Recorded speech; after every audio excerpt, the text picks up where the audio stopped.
नमस्कार दोस्तों, आज मैं तन्वी आप लोगों का अपने चैनल फिल्मी दीवाने के नए वीडियो में फिर से स्वागत करती हूँ। दोस्तों, ये मेरा यूट्यूब वीडियो 1 महीने के बाद आ रहा है बिकॉज दोस्तों मैं पिछले 1 महीने से अपने एग्जाम्स को लेकर बिजी थी। और दोस्तों, कल जब मेरे एग्जाम्स फाइनली खत्म हुए थे उसी के बाद मुझे एक बहुत ही बेहतरीन न्यूज मिली है कि Hera Pheri 3 is on the floors. दोस्तों, तो फाइनली अकियंस का वेट खत्म हुआ है और उन्होंने पिछले महीनों में बहुत सारे ट्रेंड्स किए, बहुत सारी रिक्वेस्ट सोशल मीडिया पे की थी प्रोडक्शन टीम से, स्टार कास्ट से, कि अक्षय कुमार ने जो हेरा फेरी 3 छोड़ दी थी वापस उसमें आ जाए। ये उनकी मांग थी और दोस्तों कल फाइनली उनकी मांग पूरी हो चुकी है। पहले 11 फरवरी को एम्पायर स्टूडियोज में पूरी हेरा फेरी की कास्ट और प्रोड्यूसर फिरोज नाडियाडवाला के बीच में एक मीटिंग हुई थी जिसमें ये कहा था कि हेरा फेरी 3 बनने वाली है। और दोस्तों कल इसका छोटा सा प्रोमो शूट हुआ है जिसकी एक फोटो भी वायरल हुई है। और दोस्तों ये बात तो है कि मतलब हेरा फेरी 3 जब आएगी तो फिर बस लोग उसको देखने के लिए पागल तो होंगे बिकॉज 17 साल इंतजार किया है लोगों ने हेरा फेरी के थर्ड पार्ट आने का। लेकिन दोस्तों इन लोगों की एक्साइटमेंट पे तब पानी फिर गया जब इन लोगों को पता चला कि हेरा फेरी 3 के जो डायरेक्टर हैं वो होंगे फरहाद सामजी, जिन्होंने ना जाने किस तरह के बचकाने डायलॉग से कितनी फिल्मों का कबाड़ा किया है।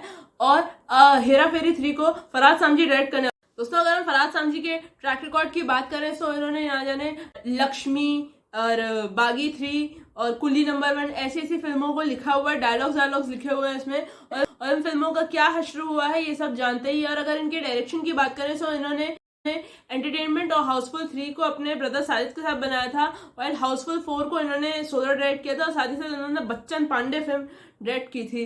और बच्चन पांडे से लोगों को इतनी ज्यादा एक्सपेक्टेशंस थी अक्षय कुमार का लुक देख के और ये सब, लेकिन जब उन्होंने फरहाद सामजी का डायरेक्शन देखा और किस तरह से एक अच्छे लुक को, एक अच्छे कंसेप्ट को किस तरह से खराब कर दिया गया फरहाद सामजी के डायरेक्शन की वजह से, वो देखकर अकियन लोगों के अंदर काफी ज्यादा आक्रोश भरा हुआ है। पहले लोगों में इस बात का गुस्सा था कि अक्षय अब इस फिल्म का हिस्सा नहीं है, लेकिन अब इन लोगों में गुस्सा है कि फरहाद सामजी इस फिल्म का डायरेक्शन कर रहे हैं, हमें बहुत गुस्सा आया है। तो दोस्तों अकियंस लोग तो ज्यादा यही चाहते हैं बस कि फरहाद सामजी इस फिल्म को ना डायरेक्ट करें। और लोगों ने ये तो कह दिया है कि हम नेगेटिव ट्रेंड करेंगे अगर फरहाद सामजी इस फिल्म को डायरेक्ट करेंगे, कि फरहाद सामजी को इस फिल्म से किसी भी तरह से बाहर निकलवाना है नेगेटिव ट्रेंड करके। और लोगों ने ये कहा है कि we want to do a trend for Priyadarshan because we just want Priyadarshan back in Hera Pheri 3।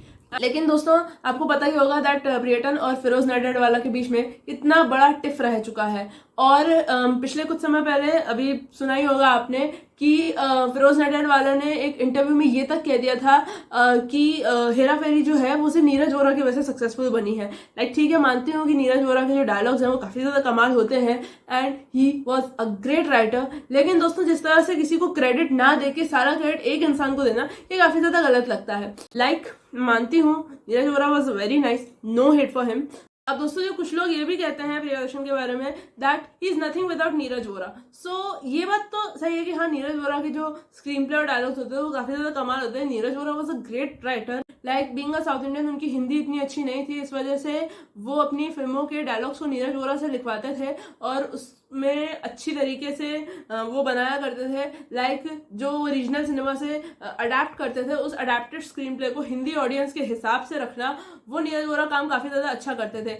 और तो फिर इस बात की तो उन्हें क्रेडिट मिलना चाहिए। लेकिन जब लोग ये ऐसी बात कहते हैं that Priyadarshan is nothing without Neeraj Vora, so फिर उन लोगों को बस इतना ही कहना चाहते हूँ दैट मलयालम इंडस्ट्री में तो नीरज वोरा नहीं है, लेकिन फिर भी 80s और 90s में Priya has just rule that industry. और अभी भी अगर आप इनकी मलयालम फिल्मों को देखो, लाइक आप चित्रम देखिए, किलोकम देखिए, ये ऐसी फिल्में हैं जो कि 80s और 90s की फिल्में हैं, लेकिन अभी भी उनकी कल्ट फॉलोइंग है बिकॉज उन्होंने काफी ज्यादा अच्छी तरीके से उसको बनाया है। एंड अगर दोस्तों, और उस इंटरव्यू में फिरोज नाडियाडवाला ने ये भी एक बचकानी सी बात कही थी that Priyadarshan is a very incompetent director, कि उन्होंने तो हेरा फेरी का बड़ा ही नेगेटिवली डायरेक्शन किया हुआ था, उन्होंने तो फिल्म को ढंग से बनाया ही नहीं था वगैरह वगैरह, काफी सारी नेगेटिव बातें कही थी उनके बारे में। पता नहीं कोई पर्सनल दुश्मनी निकाल रहे होंगे या फिर कोई किसी ने प्लानिंग प्लॉटिंग से सब हुआ होगा, पता नहीं। फिरोज शायद उनका ट्रैक रिकॉर्ड नहीं जानते होंगे प्रियटन का, कि उन्होंने हेरा फेरी से पहले national award, Kerala state award, इतने सारे अवार्ड जीते हुए हैं और उनका तरीका अलग होता है, बॉलीवुड वालों का तरीका अलग होता है। तो शायद यही रीजन होगा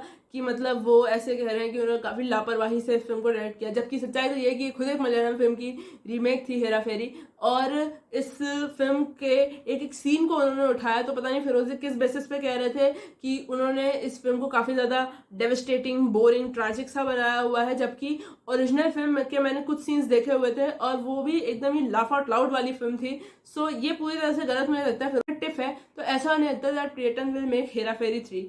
पर अकियंस की ये बात अच्छी लगी that they still trust their favourite director. उनकी जो लास्ट मूवी हंगामा 2 थी वो काफी ज्यादा खराब बन गई थी बिकॉज ऑफ सम रीजंस, लेकिन अभी भी उन लोगों को प्रियटन पे इतना ट्रस्ट है कि no one can make Hera Pheri 3 as great as Priyadarshan because he knows the basic soul of the film. आज मैंने किसी ट्विटर पे ऐसे पूछा लोगों ने that why Priyan is not making Hera Pheri 3, so उसके कमेंट्स में मैंने देखा था people were just lynching him कि अगेंस्ट लोगों को हंगामा 2 नहीं अच्छी लगी थी, उन्होंने भी क्रिटिसाइज किया इस फिल्म को, लेकिन फिर भी वो ये चीज समझते हैं कि कोई बात नहीं, एक फिल्म खराब बन गई तो फिर ऐसी बात नहीं है that he is a bad film maker. इतनी सारी चाइल्डहुड मेमोरीज उनकी फिल्म के साथ जुड़ी रहती हैं अकेले लोगों की, तो फिर एक तरह से they still have a respect for him. So दोस्तों आफ्टर द फेलियर ऑफ हंगामा 2 जो लोगों ने उनको सोशल मीडिया पे लिंच करना शुरू कर दिया by saying that he lost his old charm in comedy, या I believe he lost his old charm in comedy. Like पहले जैसी कॉमेडी फिल्में उनकी नहीं बनती है, ऐसा देखने को साफ साफ पता चलता है। इसमें नीरज वोरा की डेथ का तो हाथ है, लेकिन दोस्तों दूसरा कारण है वो लोग जानते भी नहीं है। लाइक मैंने जो हेरा फेरी पे पिछला वीडियो बनाया था इस पे मैंने एक बार बात कही थी that Priyan ji was separated from his wife and he actually had a very traumatic experience, और लोगों ने उनके बारे में ये कहा था कि उस ट्रॉमेटिक एक्सपीरियंस की वजह से वो शायद अब कभी कॉमेडी नहीं कर पाएंगे। ये मैंने पिछले वीडियो में जब बात करी थी था कि actually it was an assumed reason, but later on मुझे पता चला that it was not an assumed reason, actually it was the truth. Malayalam industry की जो मीडिया वहां पे तो पूरी तरह से फैली हुई that actually Priyadarshan suffered chronic depression after getting separated from his wife and he said in many interviews that वो साइकोथेरेपी लेते थे। He also consumed anti depressants for many months and by Mohanlal's support, moral support, he overcame all that things and when he made a comeback with the film Oppam, वो एक तरह से थोड़ा cure होना शुरू हुए थे, ऐसा उन्होंने कई सारे इंटरव्यूज में कहा था। और इवन अपनी लास्ट फिल्म हंगामा 2 के जो प्रमोशंस के दौरान उन्होंने डायरेक्टली नहीं लेकिन एक सटल वे में उस एक्सपीरियंस के बारे में बताया भी था।